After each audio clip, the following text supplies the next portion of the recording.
basically, yeah, because I mean, technically speaking, when we first start dating, we're still young women ourselves. We don't know ourselves, as Winnie said. And so to know what you want, how do you know what you want unless you know what you don't want? Yeah. Do you see what I'm saying? You've got true. nothing to kind of compare it to, or do you see what I'm saying? You've got nothing to go by to say, okay, this is actually something that's good for me, when that's all you've ever known. Do you see what I'm saying? So that's the reason why I stand by my view in that sense. But at the same time, I do understand that there's a risk with that as well, because let's say you're all there mingling, doing pick and mix, as Woody said. There's risks to everything. So the danger with that is that sometimes it can cause confusion. And that's another thing that you need to bear in mind, is that, are you that kind of person that knows what you want? And most of us at the young age that maybe we need to start looking at what's the right age for dating and in your singleness. Because I feel like the younger we are, the more confused we are, because we don't know who we are. Maybe there needs to be a certain age where people reach where they know themselves, because they've been with themselves for so long enough alone to know who they are. That when they see what they like and they see what is in quotes suitable for them, they make more of a conscious decision that this is the one I want to spend my time with, because he's also reflecting that back on me. But it's a very difficult thing to really break down. There's no one size fits all answer.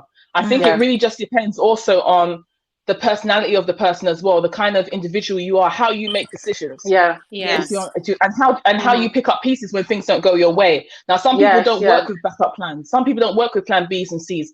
They're like, this is what I want and I'm going to get it. And there's no plan B or C, which means it means I must succeed. Whereas others are like, you know what, although I want this thing so bad, the chances are that I don't always get what I want. So in that regards, I must have a plan B and C.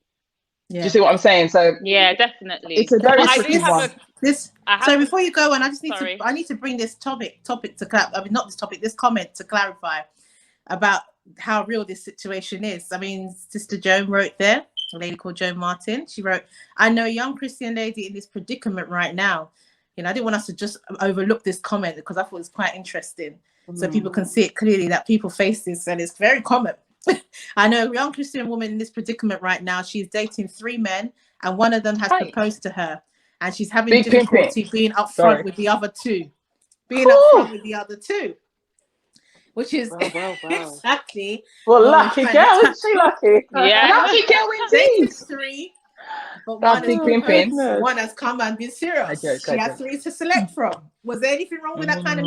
Anyway, Winnie, you want to say something? Man. No, I was just going to quickly say, but I don't know. I don't want to overlook Joan's comments. Maybe you guys dive into it. What you would recommend? Head first. Oh my gosh.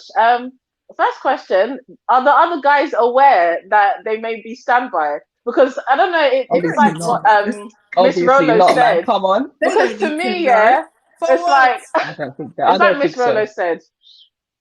Fair enough. Dating until you marry, but what if this guy that's proposed, what if he's the one that she doesn't really, I mean, she's got to know which one she's feeling more than the others, but this guy's now gone ahead and proposed. Is she going to keep him hanging to see whether or not the other 2 or the one that she likes proposes as well? It just sounds like a bit of a mess to me, unless what we're talking about I don't know, I'm just thinking about myself.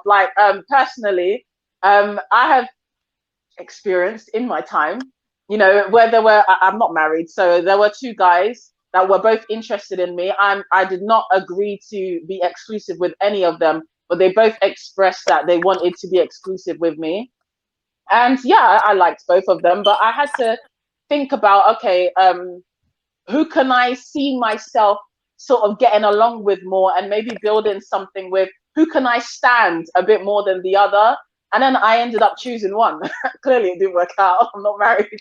But but I feel personally that you do have to kind of make that decision. I don't think that I personally don't agree with carrying people on and misleading people, because I think to one degree you're gonna end up misleading someone. I think if you're very clear from the very beginning that let's keep our relationship very platonic because I'm looking for someone who I'm going to marry, And I don't want you to get the wrong idea and think that I'm going to dedicate a specific amount of time with you or for you, or, you know, don't think that you're going to be entitled to certain things. I think if that is made clear from the very beginning, then I think that that's okay. But it needs to be made clear on a level ground, because I think, as Winnie said as well, you can't date several people, raise their expectations, manage their expectation for a little bit, and then drop them like a hotcake. This is the reason, I believe, why we have a lot of mental health issues nowadays that come out, that span out from dating. You know, and to be honest with you, without being sexist, women are the ones who suffer the most from that. So we have to really, really pick our battles here. Because, I mean, think about, for those of us that are married, how would you feel if the person that proposed to you was dating other people at the same level as you? I mean, is it enough for you that you won? Is it enough for you that you won out of the other women? Can I quickly, sorry. Yeah, can I quickly go. throw something in? Just to spin it round a bit, and I don't know if it's something that we probably would have touched a bit, just to spin this question around a bit, because when someone asked me this particular question, I think what it was is that they're saying that if you're in a relationship even, or you're dating, or you think you are committed to someone, is that person technically single until they actually got a married title on their head? And the reason why I ask that is because, do they have the right to leave you at any point in time?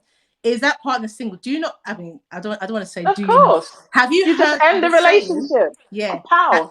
Have you heard of that saying that, or you probably would have witnessed it, that there are people that have boyfriends and have girlfriends, but one girl feels that she has the right to eye your so-called boyfriend, or one guy feels he has the right to eye your so-called girlfriend, because technically they're not married.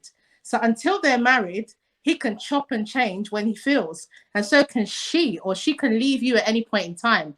But unfortunately, when it enters a marriage contract, it's looked on more like a taboo, because now that person is married and officially taken. So I think they were asking this on the stance that, well, your guy may be with you as a boyfriend, but he's not really single. I can still have the chance to enter and have the right to who I think is supposed to be my husband. And this is real, because some people have battled with this. Their partners have gone to meet other partners, and even girls have come to me, and women have come to me and said that my partner is currently with another woman, but I know he's not meant to be with that woman. So that can break at any instant in time, and he can come back to where he belongs, vice versa with the man or the woman as well. Do you understand what I'm saying? So they'll be like, okay, I will hang on the fence and wait, because technically he's not married to that person, so he can leave that person at any time, or she can leave that person at any time. So there is still hope for me until they are married. And unfortunately, you know what, there are even some people that even when that person is married, they're still hoping that that marriage will break and their rightful partner will come back where they belong. Lady T, do you know what that's called? That's called delusional. That person is delusions of grandeur. Yeah. Tell them. It's Say delusional. it. And like I said before, and I'm sticking to my guns, it just shows that how that person thinks. And that person is a dangerous person. Yeah. Because I'm telling you, that person might be fixated on you, but let that person find another fixation, they're gone. Yes. And it might even be in that marriage. It might be in the marriage.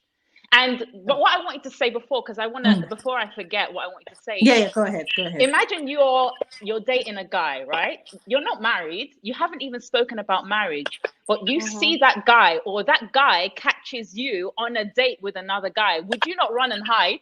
Who would run and hide? Of course. It's not like exactly. So if you would run and hide, everybody knows that there's something wrong with